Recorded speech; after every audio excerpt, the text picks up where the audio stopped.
Hi, my name is Nancy Piper, and I am the owner of Kids Are Kids Learning Center in Las Colinas, Texas. We have been here for about 12 years, and through the 12 years, we've seen lots and lots of separation anxiety.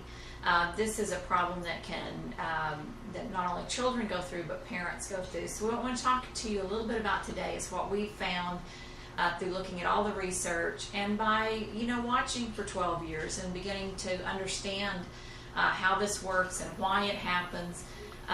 Many times we have parents that have been coming to the school for months, and all of a sudden their child is unhappy when they leave, and it rips their hearts out. They leave to go to work and they're upset and they don't understand what's going on. And the great news is that we've learned is this is part of your child's development. Up to about 6 months of age, children do not understand the difference of one person or another. Now, moms, that's not what we like to hear. We want to believe that our child knows us and our child loves only us, but actually up to about 6 months and until they begin to develop, the official name for it is object performance. As long as someone else is in the room, they're good. So they don't understand that one person is really different than another. And what this means is that about 6 months, they begin to remember you. It's a part of their development. And they can imagine your face when you're not in the room, and they know that it's not you in the room. So between 6 and 8 months is when you'll see this begin to happen.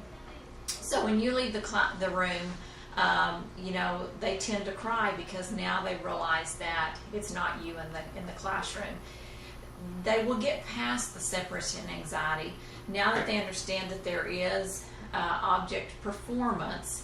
Then the next step in the phase is to learn that you will come back, and to learn that that is the next step, that there is a pattern there, that mom is always going to come back. So as your child grows in their development as a baby, expect to see this, and don't let it upset you when you do see it.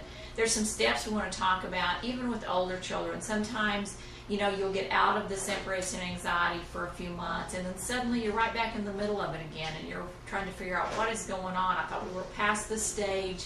I thought that we'd moved on from this. But a lot of times older children can go back through it. We've seen it time and time again where maybe for 6 months everything's great, and then suddenly they're clinging again, or they're when you leave they're unhappy. The great news is normally toddlers and up, the 3-year-olds, if you see it happening there, by the time you get in your car, they're happily playing. While your heart is being torn out for the rest of the day, they're having a great time with all their friends and with their teachers, and they're just, theirs is very short-lived. While I remember when my son was young, I'd go off to work and it would just kill me the rest of the day. I'd get there at the end of the day, run in and hug him, and he's too busy playing to even talk to me. And doesn't want to leave. Why are you here so early? Well, I'm here early because I knew you were having a hard time this morning. So it's much easier on the children than it is us, the parents. There's some things you can do. One is always be very open and honest with your child. Talk to them about, even if you think they're too young to understand, talk to them about, mommy has to go to work. I would much rather be with you all day and spend time with you, and it is going to make me sad, but you get to go too. A lot of times what we see parents do is they're so distraught about it that their attitude about it filters down to the child's attitude. If you're positive and upbeat and you talk about all the happy, fun things that the children are going to do that day, your teacher, Miss Christie's going to miss you if you're not there today. Your friends are going to miss you. Look at all the fun things you're going to miss out on. You really want to sell the experience to your child and help them remember that it is going to be a fun time.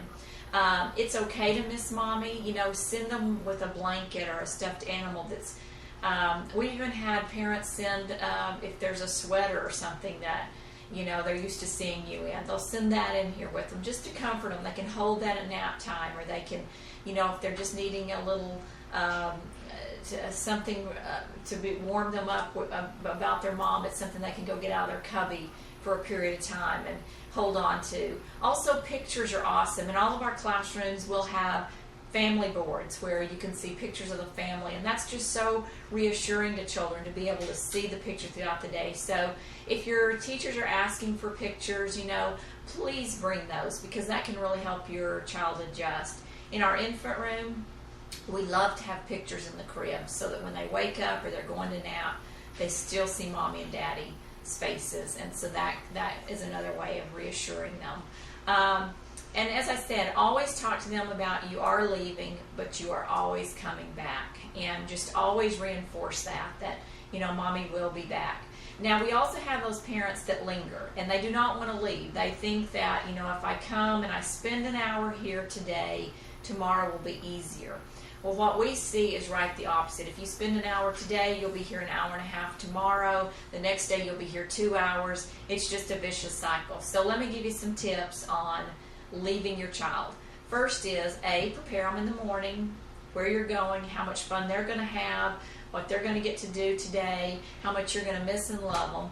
Drop them in the classroom, give them a big hug, let them know how much you love them and that you will be back after work, and then leave. Separate. Don't go back. Don't try to peek in the window. Because once you do that, all the great work you've done will be out the window. So then the next day, just be very consistent. It's also better if you can stay on a real tight schedule with your children, where they're always coming in at the same time, the same thing's going on in the classroom when they come in. We teach our teachers to help you release from the child. So if your child is clinging, we're going to teach the teachers to come and try to get the child to release to them. We want to build that bond with your child. So although they're sad to leave you, Mom, they're also happy to see the teacher that they've bonded with and their friends. And then, when you come in at the end of the day, it's a celebration. Mommy's missed you so much. And I'm glad you've had a great day, and try to share as much of the day as you can with your older child. If you are having issues with leaving your child and what's going on, never discuss that in front of the child. You always want to pursue a happy, loving place. If you're struggling, let that be your struggle and not your child's struggle. Don't let them see you cry and upset.